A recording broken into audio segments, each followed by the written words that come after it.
नमस्कार. ठरलं तर मग या मालिकेच्या येणाऱ्या भागामध्ये जबरदस्त असा ट्विस्ट येणार आहे. तर इथे प्रियाच्या पापाचा घडा आता भरलेला असतो आणि त्याची शिक्षा आता देवानेच तिला दिलेली असते. तर प्रियाचं पाप एवढं वाढलेलं आहे की ती ज्यांच्या टीममध्ये काम करत असते, आता तीच लोक तिला लाथाबुक्क्या देत असतात. जेव्हा प्रिया महिपतच्या घरी जाते तेव्हा इथे महिपत तिला धमकी देतो. साक्षीसुद्धा तिला खडे बोल सुनावते आणि त्याचबरोबर इथे नागराज तर प्रियाचा गळा दाबून तिला मारण्याचा प्रयत्न करतो. आणि त्याचबरोबर इथे आता प्रियाचं नशीब खूपच जास्त खराब झालेलं असतं. त्यामुळे सुभेदारांच्या घरी आल्यानंतर सुद्धा इथे रविराज काका आणि अर्जुन हे दोघेही तिला घरातून हकलून देण्याचा आता चांगलाच विचार करतात. कारण अर्जुन आता रविराज काकांना सांगतो की तुम्हाला तुमची मुलगी जी तन्वी वाटते ना, प्रिया मधुकर, ती तुमची तन्वी नाहीच आहे. ती मुळात एक कुणीतरी खोटारडी मुलगी आहे. हे सत्य जेव्हा अर्जुन रविराज काकांना सांगतो आणि पुरावे तसे सादर करतो तेव्हा रविराज काकांना विश्वास बसतो की आत्तापर्यंत ज्या मुलीला मी माझी मुलगी तन्वी समजत होतो ती तर माझी मुलगीच नाही आहे. आणि जी मुलगी मला माझ्या डोळ्यासमोर सुद्धा नको होती, आज तीच मुलगी माझी तन्वी आहे की काय, असं आता सगळ्यांना वाटत असतं. त्यानंतर इथे आता अचानक असं काय घडतं की महिपतसुद्धा प्रियाला धमकी देतो, नागराजसुद्धा तिचा गळा दाबतो आणि साक्षीसुद्धा तिला खडे बोल सुनावते आणि रविराज काका तिला घरातून हकलून देण्याचा आता विचार करतात. हे जे काही घडतं सविस्तरपणे आपण आजच्या भागामध्ये बघूया. तर इथे प्रियाचं पाप हे खूपच जास्त वाढत चाललेलं असतं.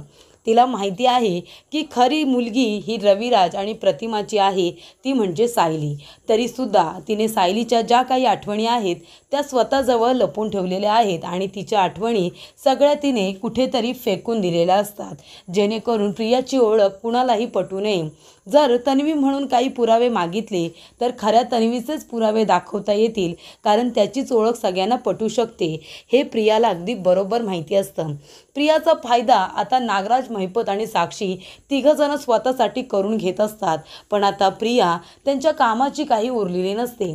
जेव्हा इथे आता प्रतिमाची स्मृती परत आणण्यासाठी, तिची वाचा परत आणण्यासाठी सायकॅट्रिक याच्याकडे दाखवण्याचा जो काही सायली आणि रविराज काका त्याचबरोबर संपूर्ण फॅमिली यांनी निर्णय घेतलेला असतो, तेव्हा रविराज काकांची मैत्रीण आता श्रद्धा ती आता खूपच जास्त छान असा त्यांना सल्ला देते की तुम्ही आता ज्या वेळेला 22 वर्षांपूर्वी तुमचा अपघात झाला होता, तुम्ही तिघेही एकमेकांपासून वेगळे झाला होतात आणि त्याच्यानंतरला प्रतिमा तुम्हाला सापडली तर तिची वाचा आणि स्मृती दोन्हीही गेले होते. याचा अर्थ अपघाताच्या वेळी तिच्या डोक्यावरती, मनावरती जो काही हा परिणाम झाला आहे त्याच्यामुळे तिची स्मृती आणि वाचा दोन्हीही गेलेले आहेत. कदाचित 22 वर्षांपूर्वी तुमचा जो अपघात झाला तसा जर तुम्ही रिक्रिएशन केलं, तसा अपघात पुन्हा होण्याची शक्यता अशी दाखवलीत तर कदाचित तिची स्मृती परत येऊ शकते, तिची वाचा तरी परत येऊ शकते, असं आता श्रद्धाने सांगितल्यानंतर सायली म्हणते, रविराज काका, आपण आता अपघाताचं हे रिक्रिएशन आपण नक्कीच करूया. मला असं वाटतंय की आपल्या प्रतिमा आत्यांना त्याचा नक्कीच काहीतरी फायदा होईल.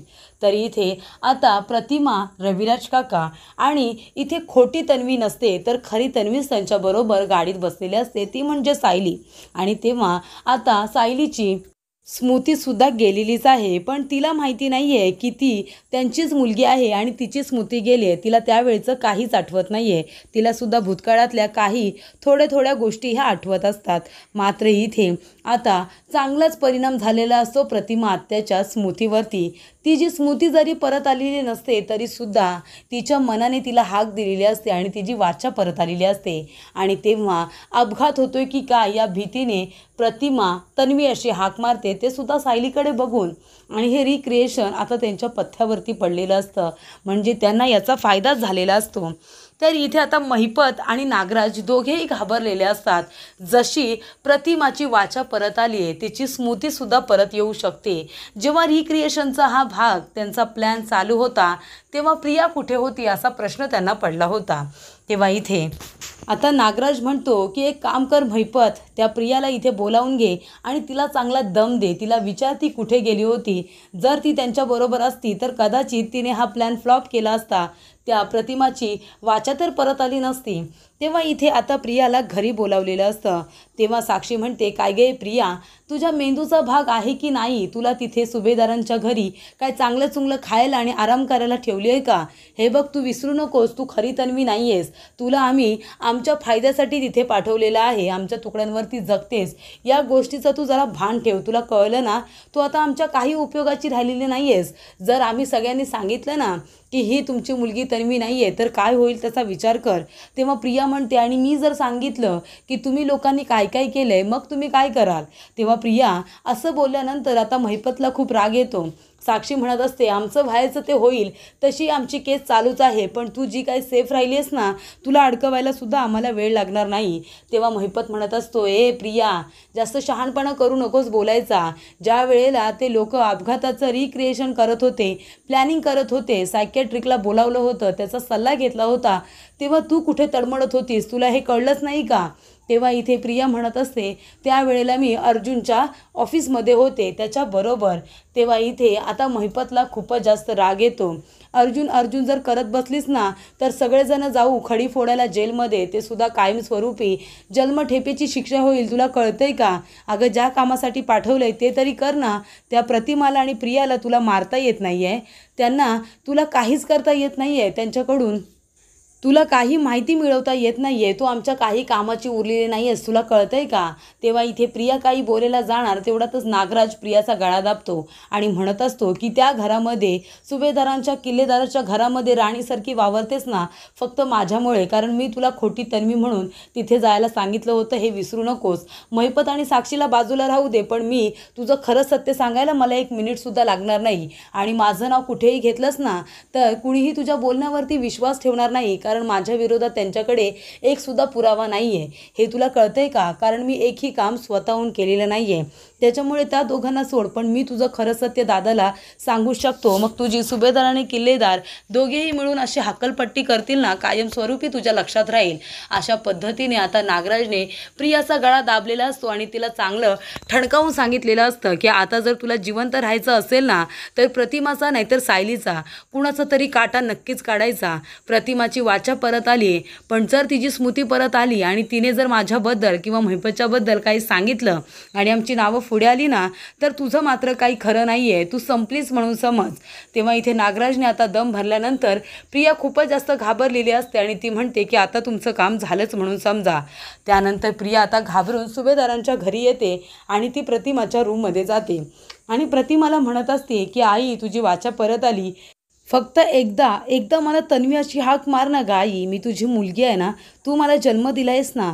आणि इथे प्रतिमा आता प्रियाला घाबरत असते, पण इथे प्रिया तिला जबरदस्तीने सांगण्याचा प्रयत्न करत असते की मीच तुझी मुलगी आहे, मीच तुझी मुलगी आहे, कारण प्रियाला भीती असते की इथे आता सायलीकडे बघून तन्वी अशी हाक मारली, जर प्रतिमाने सायलीला ओळखलं की हीच माझी मुलगी आहे तर मी काय करू?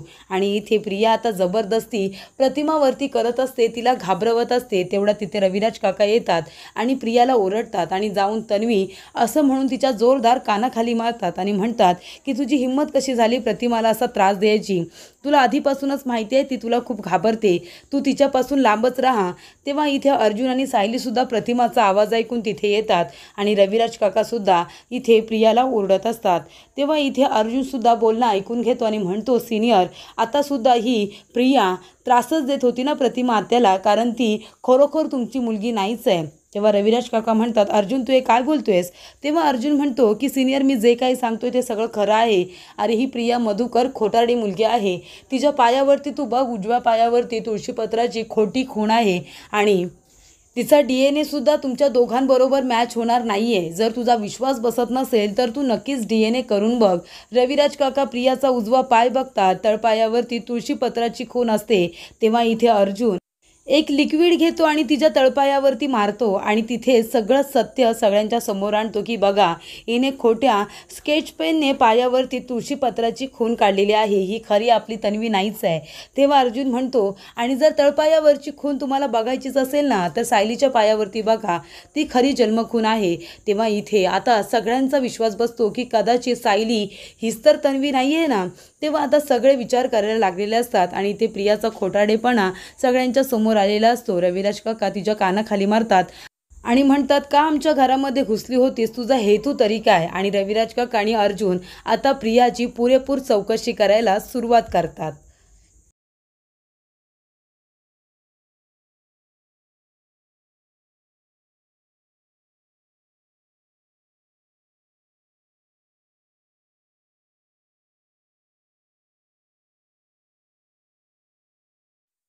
नमस्कार. ठरलं तर मग या मालिकेच्या येणाऱ्या भागामध्ये जबरदस्त असा ट्विस्ट येणार आहे. तर इथे प्रियाच्या पापाचा घडा आता भरलेला असतो आणि त्याची शिक्षा आता देवानेच तिला दिलेली असते. तर प्रियाचं पाप एवढं वाढलेलं आहे की ती ज्यांच्याबरोबर ज्यांच्या टीममध्ये काम करत असते आता तीच लोक तिला लाथाबुक्क्या देत असतात.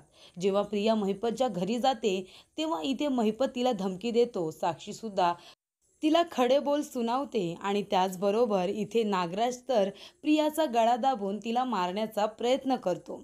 आणि त्याचबरोबर इथे आता प्रियाचं नशीब खूपच जास्त खराब झालेलं असतं.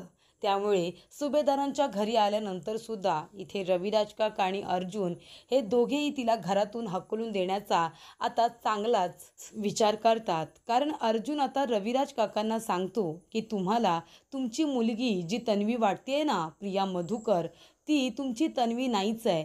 ती मुळात एक कुणीतरी खोटारडी मुलगी आहे. हे सत्य जेव्हा अर्जुन रविराज काकांना सांगतो आणि पुरावे तसे सादर करतो तेव्हा रविराज काकांना विश्वास बसतो की आतापर्यंत ज्या मुलीला मी माझी मुलगी तन्वी समजत होतो ती तर माझी मुलगीच नाही आहे. आणि जी मुलगी मला माझ्या डोळ्यासमोर सुद्धा नको होती, आज तीच मुलगी माझी तन्वी आहे की काय, असं आता सगळ्यांना वाटत असतं. त्यानंतर इथे आता अचानक असं काय घडतं की महिपतसुद्धा प्रियाला धमकी देतो, नागराजसुद्धा तिचा गळा दाबतो आणि साक्षीसुद्धा तिला खडे बोल सुनावते आणि रविराज काका तिला घरातून हकलून देण्याचा आता विचार करतात. हे जे काही घडतं सविस्तरपणे आपण आजच्या भागामध्ये बघूया. तर इथे प्रियाचं पाप हे खूपच जास्त वाढत चाललेलं असतं. तिला माहिती आहे की खरी मुलगी ही रविराज आणि प्रतिमाची आहे, ती म्हणजे सायली. तरीसुद्धा तिने सायलीच्या ज्या काही आठवणी आहेत त्या स्वतःजवळ लपवून ठेवलेल्या आहेत आणि तिच्या आठवणी सगळ्या तिने कुठेतरी फेकून दिलेल्या असतात, जेणेकरून प्रियाची ओळख कुणालाही पटू नये. जर तन्वी म्हणून काही पुरावे मागितले तर खऱ्या तन्वीचेच पुरावे दाखवता येतील, कारण त्याचीच ओळख सगळ्यांना पटू शकते. हे प्रियाला अगदी बरोबर माहिती असतं. प्रियाचा फायदा आता नागराज, महिपत आणि साक्षी तिघंजणं स्वतःसाठी करून घेत असतात. पण आता प्रिया त्यांच्या कामाची काही उरलेली नसते. जेव्हा इथे आता प्रतिमाची स्मृती परत आणण्यासाठी, तिची वाचा परत आणण्यासाठी सायकॅट्रिक याच्याकडे दाखवण्याचा जो काही सायली आणि रविराज काका त्याचबरोबर संपूर्ण फॅमिली यांनी निर्णय घेतलेला असतो, तेव्हा रविराज काकांची मैत्रीण आता श्रद्धा ती आता खूपच जास्त छान असा त्यांना सल्ला देते की तुम्ही आता ज्या वेळेला 22 वर्षांपूर्वी तुमचा अपघात झाला होता, तुम्ही तिघेही एकमेकांपासून वेगळे झाला होतात आणि त्याच्यानंतरला प्रतिमा तुम्हाला सापडली तर तिची वाचा आणि स्मृती दोन्हीही गेले होते. याचा अर्थ अपघाताच्या वेळी तिच्या डोक्यावरती, मनावरती जो काही हा परिणाम झालाय त्याच्यामुळे तिची स्मृती आणि वाचा दोन्हीही गेलेले आहेत. कदाचित 22 वर्षांपूर्वी तुमचा जो अपघात झाला तसा जर तुम्ही रिक्रिएशन केलं, तसा अपघात पुन्हा होण्याची शक्यता अशी दाखवलीत तर कदाचित तिची स्मृती परत येऊ शकते, तिची वाचा तरी परत येऊ शकते, असं आता श्रद्धाने सांगितल्यानंतर सायली म्हणते, रविराज काका आपण आता अपघाताचं हे रिक्रिएशन आपण नक्कीच करूया. मला असं वाटतंय की आपल्या प्रतिमा आत्यांना त्याचा नक्कीच काहीतरी फायदा होईल.